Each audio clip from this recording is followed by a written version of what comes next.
Lahat ng pumasok na pulis, hindi armado. Walang baril, kahit isa. Hindi kami gumamit ng tear gas. Wala kaming ginawang ganun. Sana all. Hindi na nga sa inyo, di ba? AI lang yung mga pulis na pumunta dyan sa KOGC compound. Yung Pangulo na natin mismo ang nagsabi na hindi daw armado. Yung nakikita nyo sa mga video, sa mga vlogger, sa balita, na armado ng mga pulis, hindi totoo yun. Oo, doon tayo maniwala sa sinasabi ng Pangulo natin. Hindi daw armado at walang tear gas. Sana all. Alam nyo, sa totoo lang, gusto kong intindihin po yung Pangulo po natin. Pero, ano yung mga nakita nating videos simula pa umpisa ilang araw na mga naka-live dyan? Gusto kong isipin na baka yung mga armado na pumasok dyan, mismong si General Torre, nakita nyo naman yung nakalagay sa likod niya na mahaba.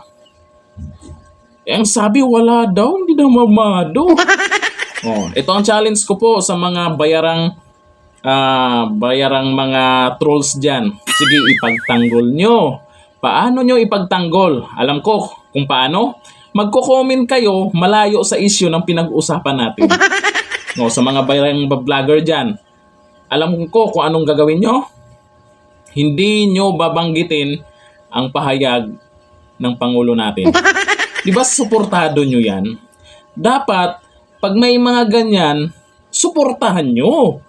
Ipaliwanag nyo, ipagtanggol nyo na talagang o patunayan nyo na talagang totoo yung sinasabi niya.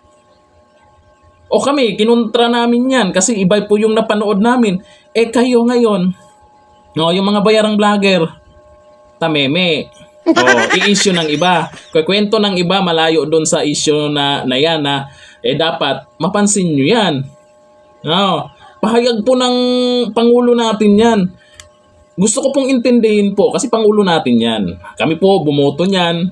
Yun nga lang, marami po sa amin nag-withdraw to support kasi po, tingnan nyo naman yan, nung SONA pa, yung about sa flood control, at kung ano-ano pa.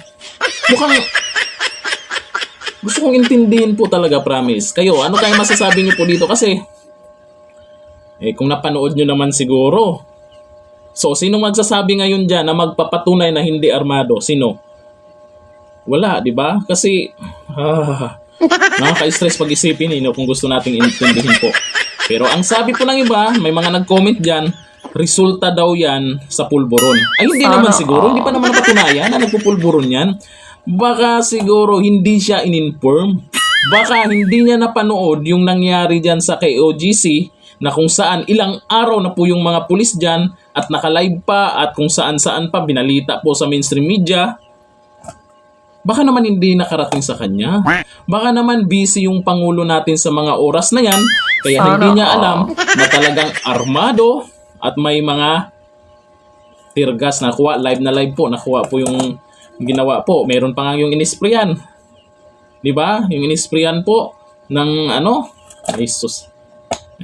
Kayo, pagtanggol nyo po hanggat sa gusto nyo. Pero maawa po kayo sa mga KOGC member kung ano yung totoong nangyari. Hindi naman ito usapan po tungkol sa paniniwala. Hindi naman po ito usapan tungkol kay Pastor Kibuloy. Hindi naman kinukontra nila kung hanapin nila si Pastor Kibuloy. Hanapin nila kung gusto nilang hanapin. Pero huwag idamay po yung mga inosenteng tao. Hindi porket miyembro sila dyan ay damay na. Kanya-kanya naman tayo ng paniniwala. O sample sa ibang relihiyon, yung pinuno ay may ginawang kalukuhan. Lahat ba ng miyembro damay na? Lahat ba ng miyembro kailangang saktan? Lahat ba ng miyembro kailangang pahirapan? Ganun ba ang dapat? Kayo, ano masasabi niyo po dyan? Malinaw. Siguro naman, baka AI po yung mga sumugod doon sa KOGC compound. Ano sa tingin nyo? AI siguro no? Sabi ng Pangulo, wala daw, hindi daw armado . Hanggang dito na, thank you. Bye-bye.